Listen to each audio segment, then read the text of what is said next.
Hello, church. I hope this finds you doing well here a week after Easter. I hope you had a chance to catch Ryan's kickoff to his new sermon series called The Story Before the Story. It was a powerful kickoff. He and Eric are going to do a 6-week series together. We just think this is a really cool way for the future pastors of the church to have some really designated specific time of teaching and preaching to our church. So I hope you caught that.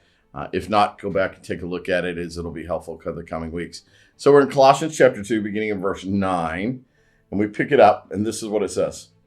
For in Christ, all the fullness of the deity lives in bodily form. And in Christ, you have been brought to fullness. He is the head over every power and authority. In him, you were also circumcised, with a circumcision not performed by human hands. The whole self, ruled by the flesh, was put off when you were circumcised by Christ, having been buried with him in baptism, in which you were also raised with him through your faith in the working of God who raised him from the dead. It says a little convoluted speech, I think. It just goes back and forth. But here's the point that I want us not to miss. How powerful is that 2-letter word in? There's a difference between being in a room and in Christ. Are you following me? In is a really powerful 2-letter word in this text. It's mentioned 6 times. It's crazy how often it's mentioned. And so what I want to say to us is that being in Christ is the power of all things. This is everything that we need. It brings us to what Paul says is the fullness of our being, the very fullness of our being. So here's what I think I want to talk about for a second. When I meet Christians, people claiming to follow Christ, who seem to be a little bit lukewarm in their faith, not overly committed, but also not in full denial either, kind of lukewarm, right? I want to say to them, what are you still waiting for? What are you still waiting for? Are you waiting for him to do something else beyond, rising from the dead? What in the world are you waiting for? What is it that you expect him to do that he hasn't already done and then told you is done in you? That the power that raises Jesus from the dead is in us.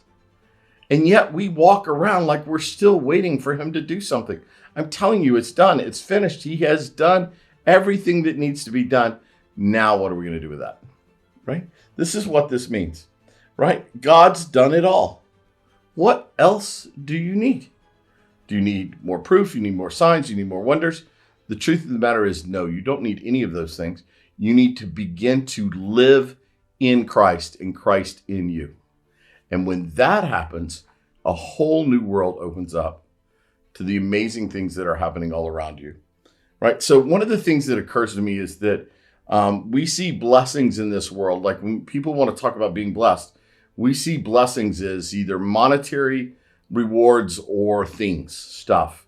Nicer house, nicer car, nicer this. I saw Dee showed me a Facebook post of a woman in our community who kept talking about how blessed she was, her business was prospering and all these kind of things, but it was all about her, right? So we have a tendency to see blessing this way.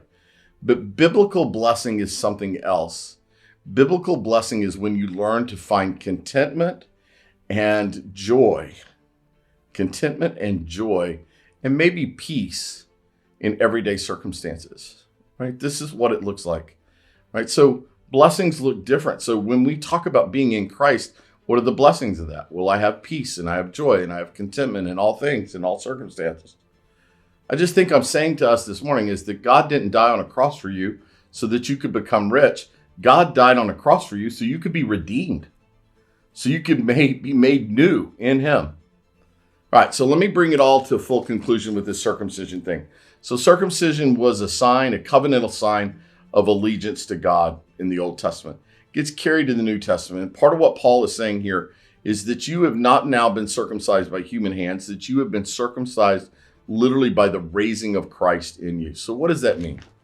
That means that you have been stamped with the seal of Christ, right? The outward evidence of circumcision for the Old Testament now is evident in you because of Christ in you and you in Christ, right? This new circumcision, if you will, is not something that's done by human hands. It's done by the Spirit of God.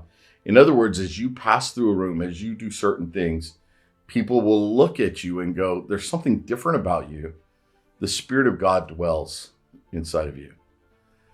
Last week when we celebrated Easter, our daughter-in-law was home and she had a chance to worship with us, and it was great. And she said to my wife, she said, I can't believe the number of children that come up and find Corky after church. And Dee Dee says, it's because of his joy for them, and they know he loves them, that causes them to come and seek him out. This is what it looks like when you have had circumcision of the heart, circumcision to put the old fleshly self down, so the new you emerges, the you that is in Christ and Christ in you. I hope this has been helpful. I hope you read this passage over and over again and think about it this week. I love you, and I can't wait to be with you again next Monday. Take care. Have an awesome week.